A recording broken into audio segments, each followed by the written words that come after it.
case you use licensed taxis, but at this precise moment I don't feel safe using buses or trains. The Prime Minister's latest advice is that everyone should now avoid social contact with others and stop non-essential travel to fight the coronavirus. But we are astutely aware that not everyone is afforded the luxury of not being able to travel. And with that, we are still recommending the public use the safest transport option out there, which is a licensed taxi. Well, by its very nature, the design of the Hackney carriage is purpose-built with safety in mind, not least that it has a privacy partition which provides social separation in itself, but there are added benefits such as a payment tray and a payment terminal positioned in the rear of the cab for those that want to avoid contact altogether. It is true that a small minority of taxi drivers work from the airport, but all cab drivers are now fully conversant with how to thoroughly clean their cabs. And I've got to say that the reports coming out of the airport, especially those on London's periphery, are saying that there is hardly anybody coming through the terminals at the moment. So I imagine far fewer taxi drivers than normal will be working from the airport.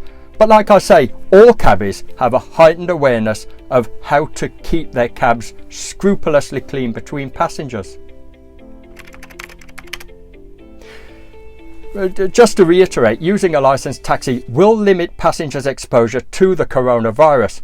And far be it from me to advise fellow cab drivers what to do, except I do know that there are a number of them going beyond the call of duty to help regular, vulnerable passengers with provisions and essential items that they themselves might find difficult to get.